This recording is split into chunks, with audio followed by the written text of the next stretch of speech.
C'est lui que les Congolais en général et particulièrement les habitants de Goma célèbrent en héros, a reçu des hommages et honneurs militaires dignes ce 27 juin 2022 avant que le cortège funèbre ne s'ébranle vers le lieu de son repos éternel. Né le 7 septembre 1985, le sergent Mokiliki Ngombe alias Bébé est mort arme à la main alors qu'il était membre du régiment cadre des forces armées de la République démocratique du Congo aligné à la petite barrière entre la ville de Goma et Gisenyi au Rwanda. Épris de patriotisme, ce militaire congolais a voulu se faire justice après qu'il a été prouvé la présence des RDF, entendez, après qu'il a été prouvé la présence des RDF ou mieux l'armée rwandaise à Kibumba en appui au M23 dans la guerre d'agression contre la RDC. Il a ainsi été tué par des militaires rwandais. C'est le commandant en second des opérations et renseignements de la 34e région militaire qu'il a présenté avant le dépôt des fleurs. La personne pour laquelle nous sommes réunis en ce moment ici s'appelle Mokili Kingombe Monyololo. Il est sergent, né à Bukavu le 7 septembre 1985. Il a incorporé dans l'armée le 3 juin 2008. Son unité d'origine, c'est le régiment cadre. Il est succombé à Goma le vendredi 17 juin 2022. Voilà donc, Excellences, chers officiers, brièvement la présentation de l'illustre du soir. Le gouverneur du Nord Kivu et son adjoint, les commandants de la 34e région militaire, les commandants des 33e groupement forces navales et tous les commandants des grandes unités de la garnison de Goma, à côté de la veuve et ses 6 orphelins, ont fait des adieux dignes aux patriotes. Que son âme repose en paix.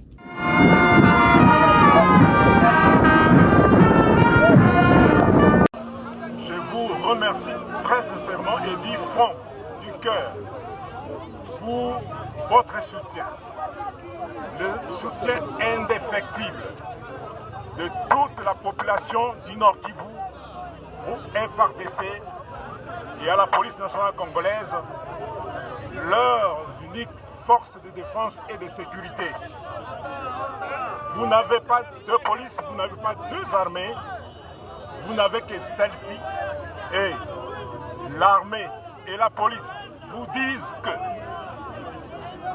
aucun territoire, aucune partie, aucun centimètre, aucun millimètre du territoire de la RDC en général, et surtout du Nord Kivu en particulier, ne restera entre les mains de ces terroristes. Nous allons tout faire et tout mettre en œuvre pour bouter hors du territoire national ces criminels, ces terroristes, avec leur soutien. Le Rwanda ne nous émeut pas, ne nous fait pas peur. Et nous allons le combattre. S'il veut la guerre, il aura la guerre. Pour le moment, nous vous remercions pour vos actions. Nous vous demandons à manifester pacifiquement selon les recommandations du maire de la ville. Et votre mémo est bien arrivé, votre appel est bien entendu. Nous allons le remettre aux autorités compétentes pour qu'elles puissent examiner vos propos, vos revendications et nous les permettre de les mettre en pratique. Donc, rassurez-vous que tout sera mis en œuvre pour que Bunagana soit libre, pour que Rutshuru soit libre, pour que le Nord Kivu soit libre et pour que la RDC soit libre. Personne ne va occuper un seul centimètre de notre territoire. Je vous remercie.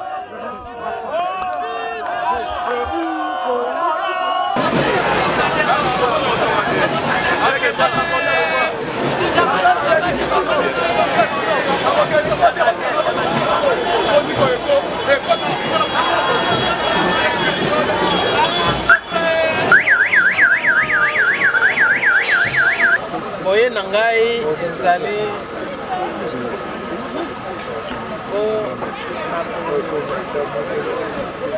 vivre événement et enterrement ya chef parce que twakufi depuis ensemble. Ndama na ye ezalaki kaka bikakatana. Ti baleve option oyo tosalaki ba réunion ebele sur le plan administratif, sur le plan politique, kaka po akunda. Et lokola bakumbi ye yango nayaki nassiste na participe na bokundami na ye mpo na vivre soki elekani na kimia to désordre des années. Yango ntina nayaki awa lokola esalami na kimia nakanisi kimia wana ekokende ntina ti bakokontinue na vie wana po na mboka ebongaka bato bazala na kimia oyede makambo ya moto akoti yo nani état de droit okei wapi ezalaka na ntina te. Kasi lokola mokonzi ya commune badisposition nini ezwami mpo kimia wana ekontinue libela na libela? Baétude ezali bokozwa bacommune kala mingi te puisque avant naya likolo bambengaki naya komasure soki kimi ezali po totala ndenge nini tambola mbila na mbila. Il y a aussi Jean de...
sana akagema na mokonzi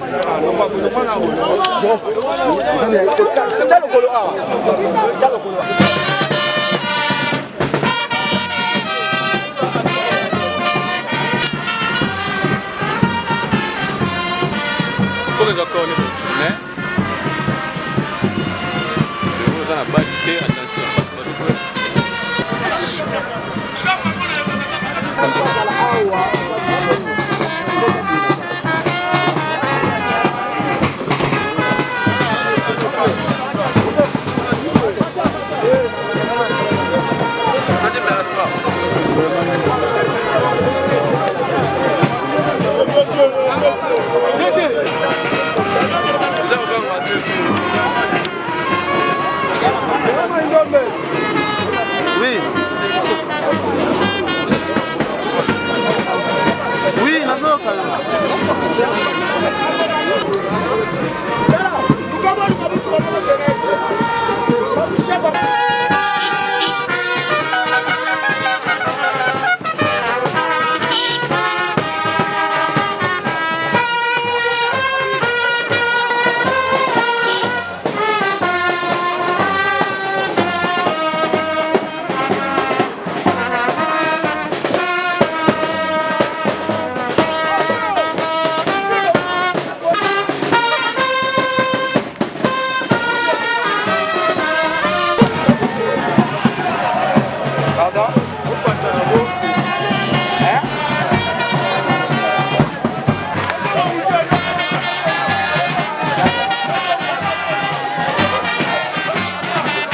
Boye nangai ezali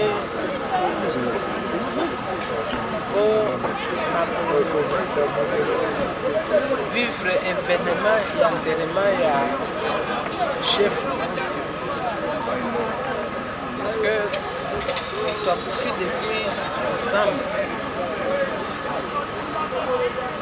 na manaye ezalaki kaka bikakatana ti baleve option oyo tosalaki baréunion ebele sur le plan administratif, sur le plan politique kaka po akumbala mais lokola bakumbi ye yango nayaki naasiste naparticipe na bokundami na ye mpo navivre soki elekani na kimia to désordre yango ntina nayaki awa lokola esalami na kimia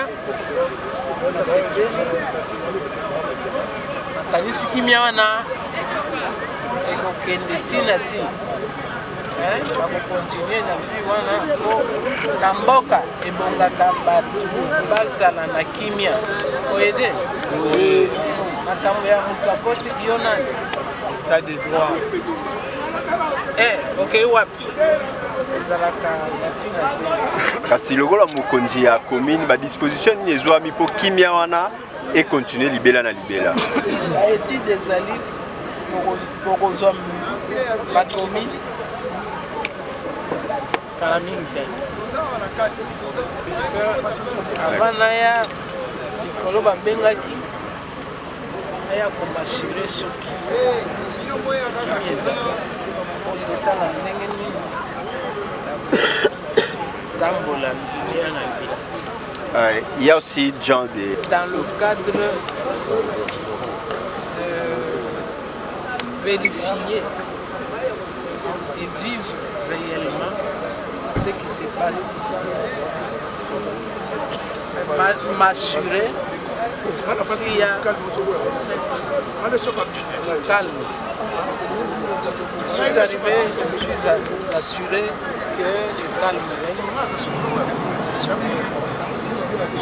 Je souhaite que ce calme-là puisse perdurer, puisse continuer.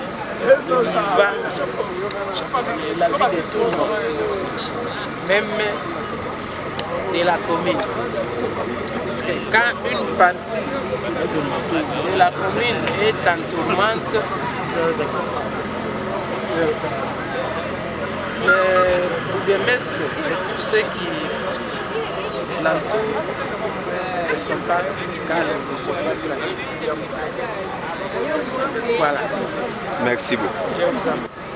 Premièrement, tosepeli po mokonzi ya mboka ntango akufi fo bakunda ye nanu premièrement na mboka na ye akoki kozala sabote te tozalaki kobanga mingimingi surtout na mboka oyo mpona kokotelaki mwa mpasi topesi nzambe merci parce que tomoni kimia wana mokonzi na biso akoti mpe ya kimia tolingi kimia wana ekontinue na mboka mobimba biso tovandi bato baya tovanda tozala na kimia mboka edeveloppe yango nakoki koloba mingi vraimen ya mboka.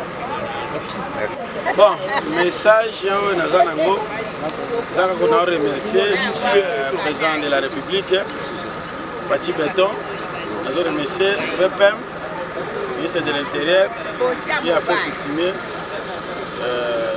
nazo remercier le gouverneur à ville à Kinshasa, na remercier le ministre provincial qui a fait coutumier à ville à Kinshasa mpona baeffort basali basunga biso na ntina na ene na ngai oyo nakitani fe mutio nde basungi biso ete akundama mokolo ya lelo.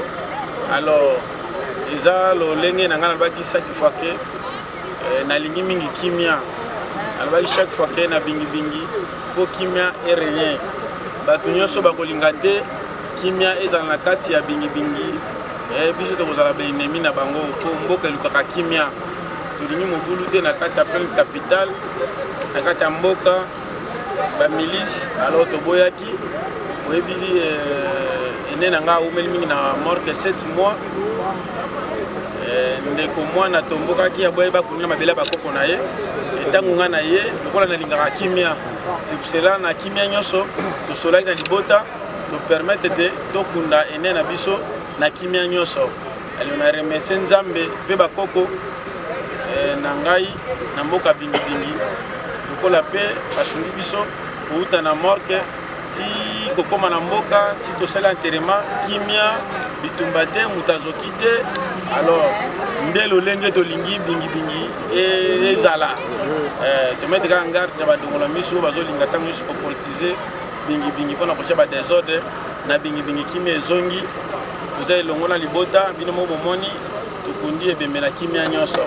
Alors tolobi merci na baimboka, merci na bao nyonso bayaki kolanda biso. La vie continue. Toza na biso na kati ya mboka tofandi. Ambassadeur de la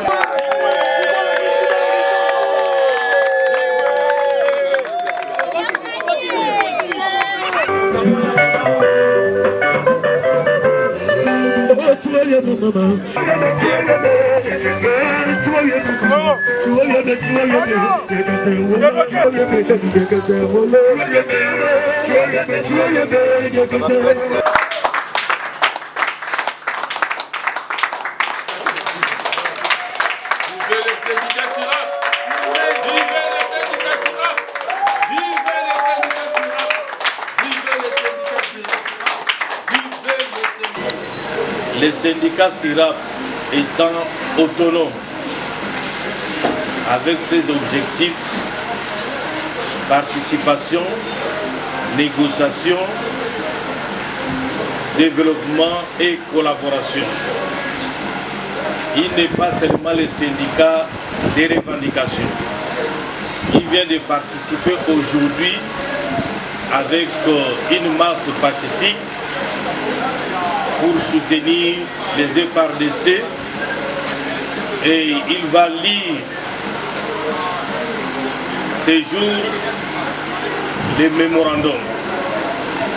Mémorandum du syndicat interministériel de la réforme de l'administration publique et interprofessionnelle en sigle SIRAP, portant soutien haut et fort aux forces armées de la République démocratique du Congo, de la police nationale congolaise et les autres services de sécurité face à l'agression injustifiée du Rwanda dans notre territoire national.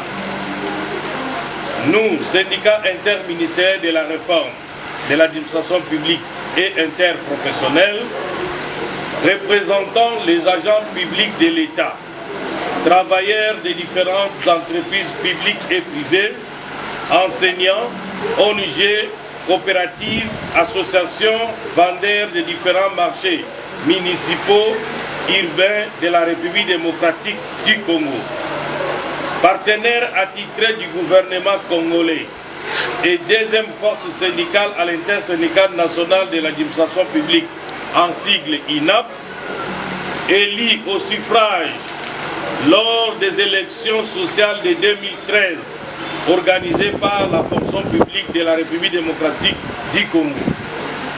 Révolté par les agissements des dirigeants de Rwanda, voisins, qui soutiennent les mouvements rebelles et les groupes armés insurrectionnels M23, Codeco, ADF, FPRI, et déstabilisent le bon fonctionnement des institutions de la République démocratique du Congo depuis plusieurs décennies et qui sont responsables de tous les massacres, meurtres des populations, viols, recrutement forcé des enfants dans les groupes armés et le pillage de nos ressources naturelles, etc.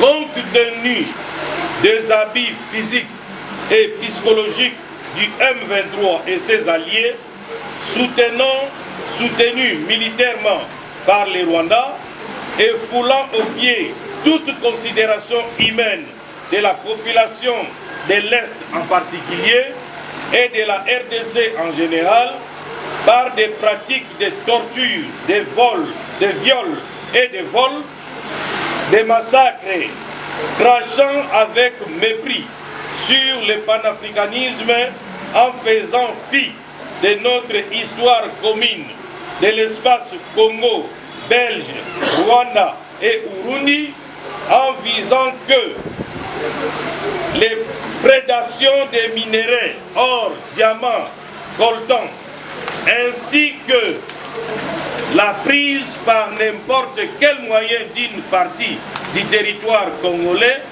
encouragée par une idéologie dépassée de la supériorité injustifiée de certains peuples sur les autres. Nous, syndicats interministériels de la réforme, de l'administration publique et interprofessionnelle, dénonçons et demandons haut et fort ce qui suit. 1. Dénonçons ce jour l'agression du Rwanda par le biais de ses bons élèves M23, Codeco, ADF, FPRI, qui se caractérisent par le banditisme et la cupidité occasionnée, ainsi le dépeuplement de nos villages. 2. Demandons à tous les agents publics et la population de la RDC en particulier d'être vigilants, prudents et résistants à toute manipulation politicienne ainsi qu'à toute tentative de balkanisation de la RDC par cette agression imposée injustement par les Rwandais. Car aucune arme sophistiquée soit-elle n'est plus forte que la pression d'un peuple debout pour défendre sa patrie. Comme notre héros national, Emery Patrice Lumumba, qui a défendu cette patrie pour que nous puissions être indépendants. 3.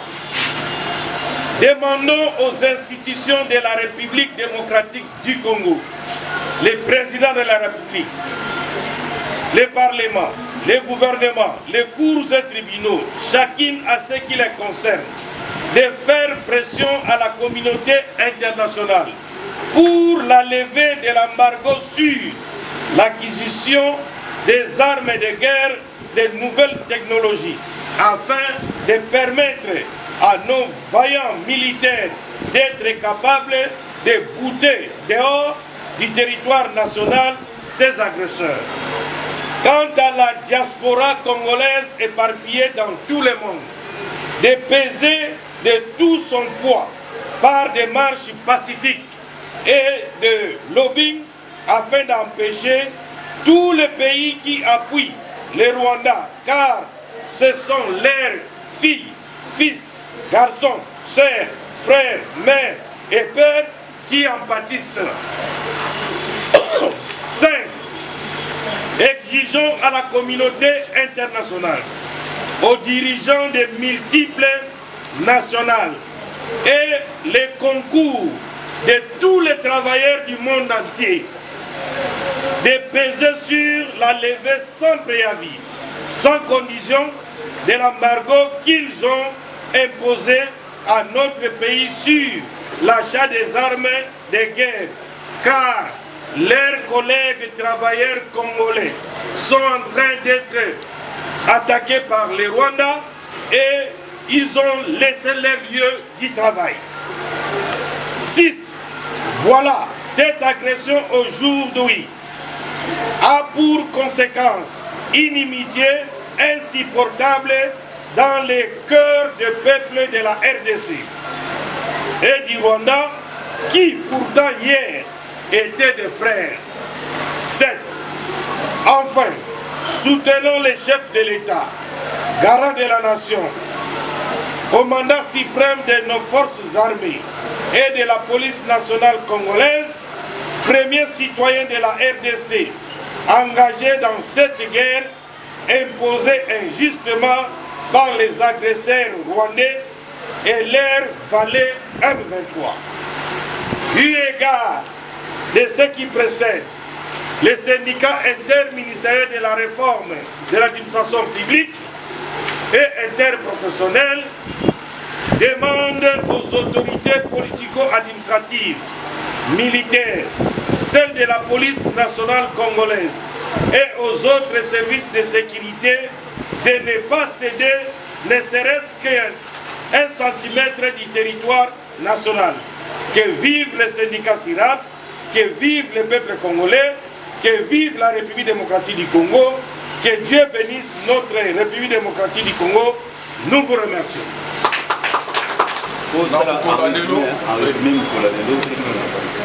Na mokolo alelo biso SIRAP tosali milulu mpona kosoutenir les FARDC. Pamba te tomoni trop c'est trop. Totelemi lokola moto moko, totelemi lolenge Lumumba telemaki mpona kokabola mboka na biso ata eteni moko te. Tososoli na mokolo lelo Rwanda ana ba dirigeant na ye nyonso bango bazali na base agression oyo nyonso tozali kovivre multinational bazali sima ya Rwanda mpona kosoutenir M23 babatami yango mokolo lelo biso syndicat SIRAP totelemi lokola mutu moko toyebisi diaspora bisika nyonso o bango bazali batelema se bongo lokola mpona kotelemela monguna na biso oyo ezali Rwanda na baoyo nyonso bazali nsima na ye. Toyebisi batravailleur ya molongo ya mokili mobimba ke mokolo ya lelo lolenge biso syndicat SIRAP totelemi bango nyonso esika bango bazali basosola ete mboka na biso Rwanda nde azali na base ya koyiba biloko oyo biso nyonso. Me biso nde tolobi masomo oyo basali ekoleka lisusu te, ekosalema lisusu te.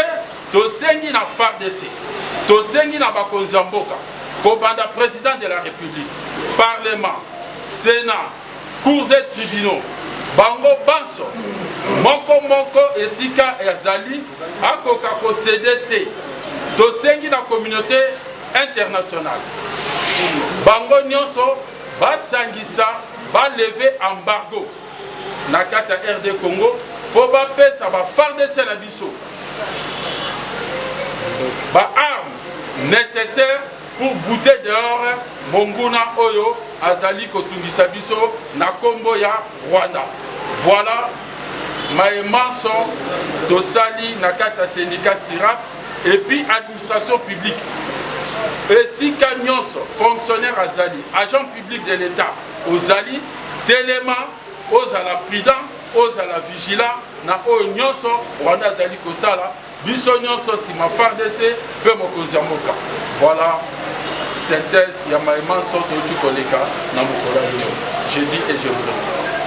Ibolika tuturombo wa diaspora wetu mobonzu dibu bezi bomosu wa kwanza bwani bambila batu bonsu badibikala obanshimi mu Rwanda batu bonsu balibika na mundu tunga mwemwemu balonda ba politicien babashima malo amafi bwani se bangata franga batrahir mwana mundu tunga ja Kongo wala furtu na dole iborga tolo imagine ditunga bwani ba bene mundu boss badi bani ho kisungwa cha sirap jalo mbi bantu boss bwani bigela banyima bamfumo ditunga bwalbeta makanda babeta bukola babeta lonji bwani ante ditunga jeje byanza bya bantu bugo mu parti semeri lumumba mama ditunga jeje kabeni mo kujanga ta kubenyi to kaje ni mo kufanduluka to tunga ja Kongo digala nuchimu imeyi mashilangana aji babula muni skuru mnufu wetu wa sirafa ya pai engineer ya pai Paul Makengu kingo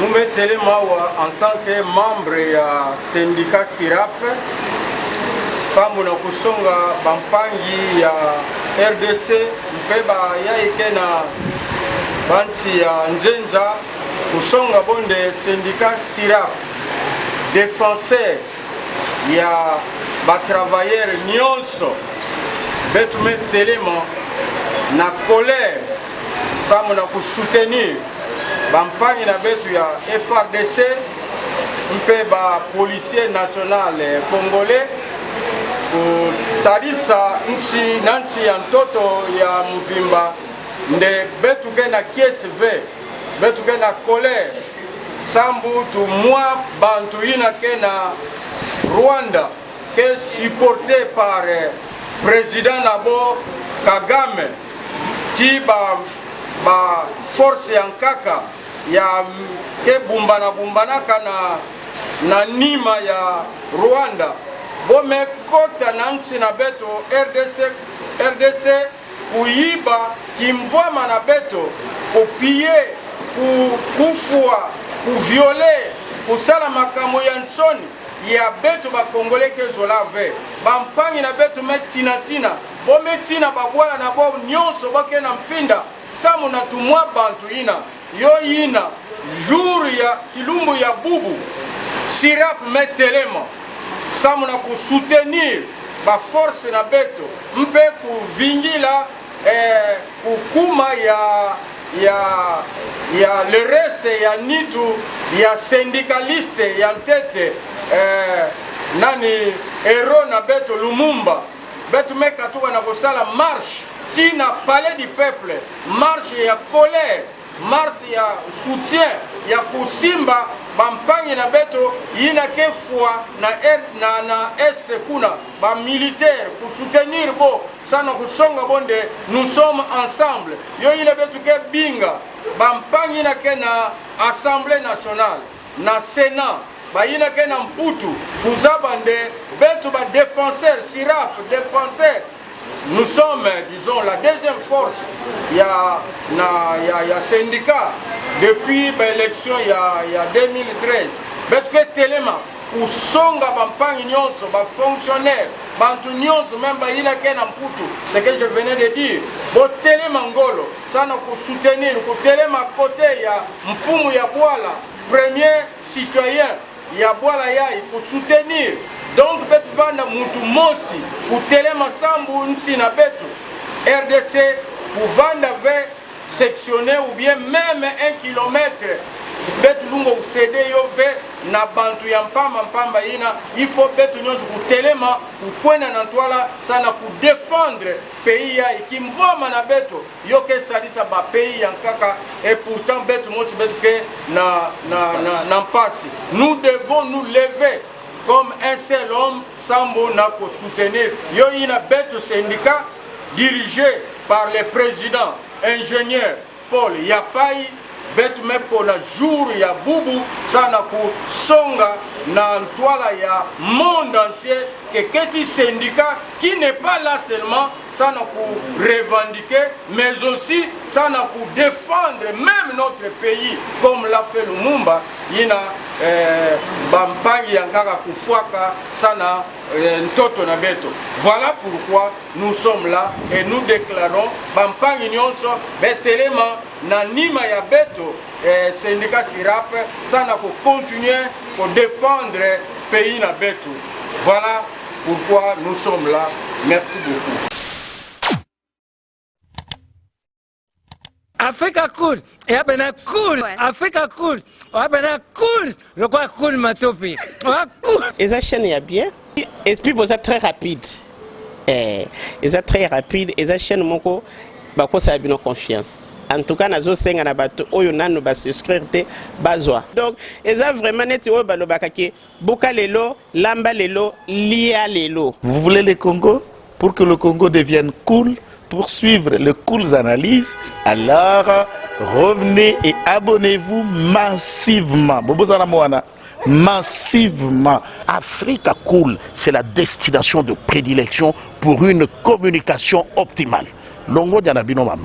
Africa Cool Télévision est une chaîne qui est en train de réunir toutes les tendances. Voilà. Donc les chrétiens s'y retrouvent, les païens s'y retrouvent, les politiciens s'y retrouvent, les femmes ménagères s'y retrouvent. Donc Eza Eloro na biso to sepe la ranango, yango chaque fois son aïe na Kinshasa, il faut namona Africa Cool. Et au monde de la chaîne Oeza impartial. Le rôle de Babino, vous méritez le soutien de la population ainsi que des institutions compétentes.